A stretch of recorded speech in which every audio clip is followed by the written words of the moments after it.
ब्रह्मा जी ने अपनी पुत्री उत्पन्न करी और वो पुत्री इतनी सुंदर थी जिसका नाम था सरस्वती। अब उस ब्रह्मा जी ने इतनी सुंदर पुत्री पैदा तो कर दी, लेकिन उसी पुत्री को देखकर काम भाव जाग उठे, काम मोहित हो उठे। अब सोचो, सृष्टि रचता ही जब ये कार्य करेंगे तो जो सृष्टि आएगी वो कैसा कार्य करेगी।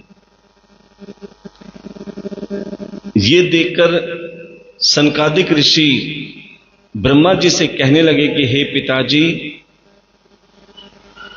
कि आप जैसे सृष्टि रचयिता जब अपनी पुत्री पर ही काम दृष्टि से देखेंगे तो आने वाला संसार कैसा होगा। अब प्यारे ब्रह्मा जी लज्जित हो गए, शर्मिंदा हो गए। आपने देखा होगा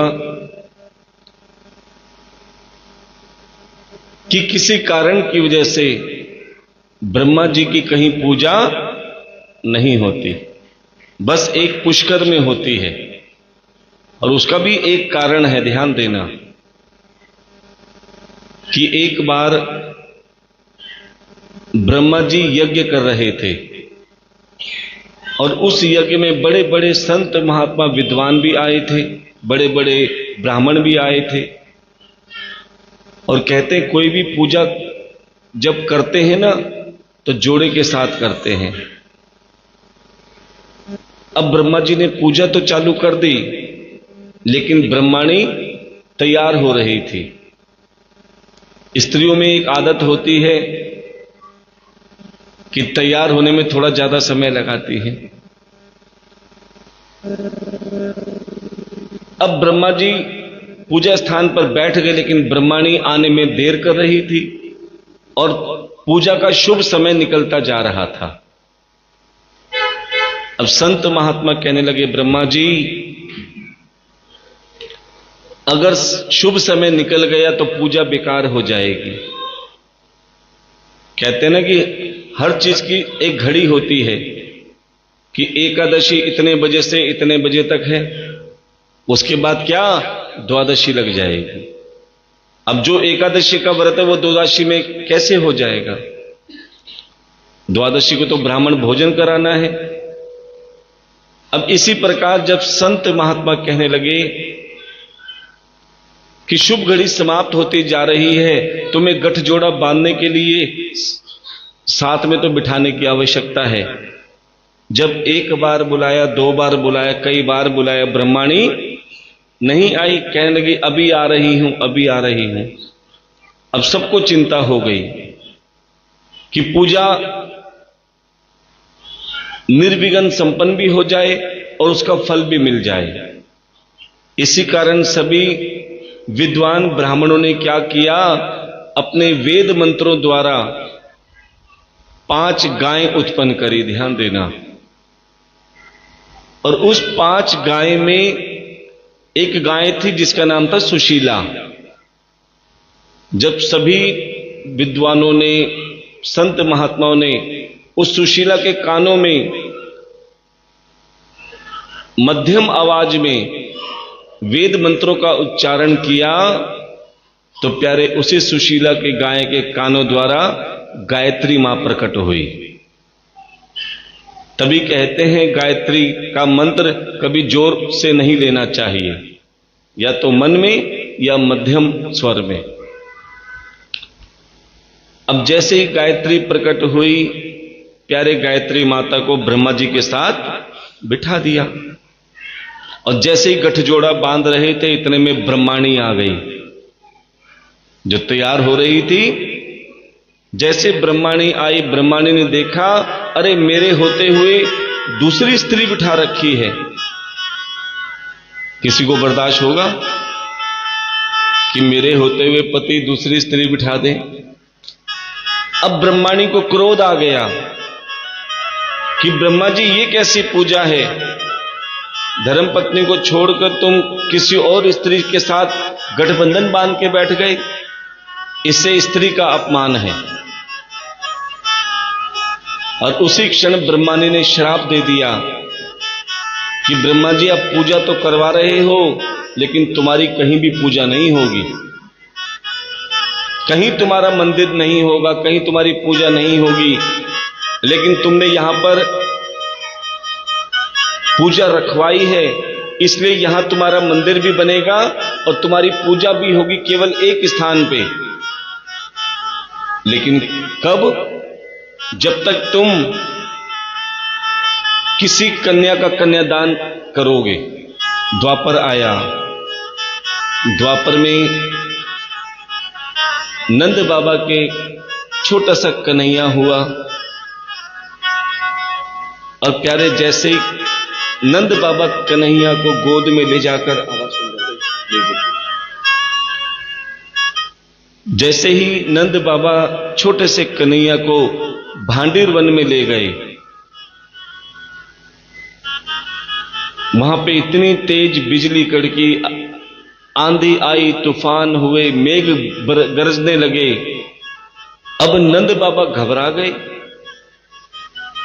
तभी थोड़ी देर में क्या हुआ, श्री राधे रानी, देखो राधे रानी कन्हैया से उम्र में बड़ी हैं। अब जब नंद बाबा बेचैन हो गए कि अब हम कहां जाएं, इतने में राधे रानी आई। राधे रानी ने कहा, नंद बाबा ये थोड़ी देर के लिए छोरा मुझे दे दो, मैं इसका ख्याल रख लूंगी। अब नंद बाबा ने छोटे से कन्हैया को राधा रानी के हाथ में दे दिया। अब वहीं क्या हुआ, नारद जी का आगमन हुआ ब्रह्मा जी के पास। बोले ब्रह्मा जी आपको श्राप से मुक्ति मिलने का समय आ गया है। जो ब्रह्माणी ने कहा था कि आप कन्या का कन्यादान करोगे, वो गुप्त समय आ गया है, गुप्त कन्यादान करने का समय आ गया है। तभी प्यारे नारद जी ब्रह्मा जी को लेकर सीधा भांडीर वन में आ गए, जहां पे राधा रानी और कन्हैया अकेले थे। उसी भांडीर वन में नारद जी तो आचार्य बने, अर्थात फेरे कराने वाले, और ब्रह्मा जी राधा के पिता बने, जिन्होंने कन्यादान किया। और कन्हैया तो दूल्हे राजा हैं ही। सिर्फ 4 जने उस विवाह में थे, एक स्वयं ब्रह्मा जी, एक नारद जी, राधे रानी और कन्हैया। अब प्रेम से विवाह भी हुआ, ब्रह्मा जी ने कन्यादान भी किया और ये गंधर्व विवाह संपन्न हो गया। कई कहते हैं महाराज जी एक बात बताओ, हमारे ठाकुर जी के तो 16,108 रानियां हैं, लेकिन 16,108 रानी में कहीं भी राधे का नाम नहीं है। क्यों? ये सच्चाई है, ध्यान देना। आदो को तो पता ही नहीं कि कन्हैया का विवाह राधे के साथ हो चुका है। प्यारे गर्ग संहिता में इसका उल्लेख आया है कि 16,108 रानियों में नाम क्यों नहीं आया पत्नी का? क्योंकि कन्हैया को श्राप लगा है सुदामा जी का। जब भांडीर वन से कन्हैया राधा रानी विवाह करके आ रहे थे तो सुदामा जी मिल गए। सुदामा जी ने कहा, मित्र कहां गए थे?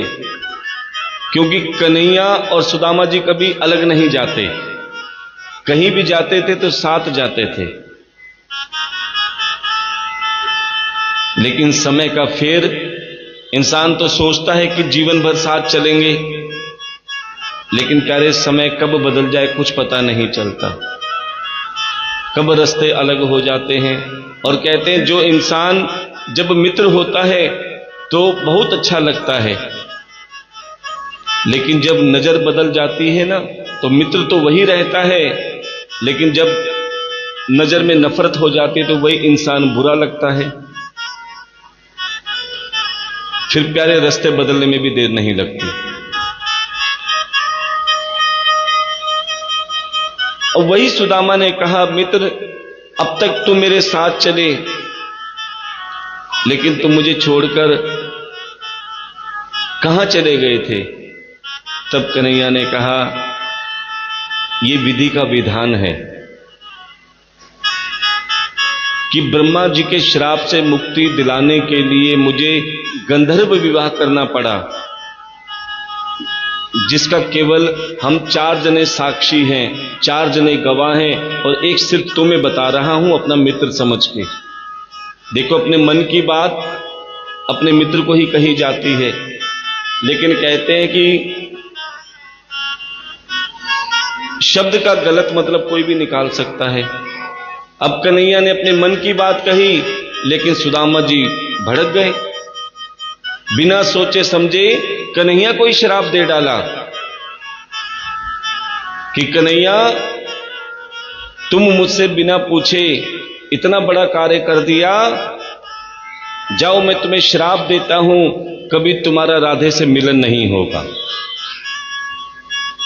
तुमने शादी तो कर ली, लेकिन कभी भी तुम्हारा राधे रानी के साथ विवाह में नाम नहीं जुड़ेगा, पत्नी रूप में स्वीकार नहीं की जाएगी।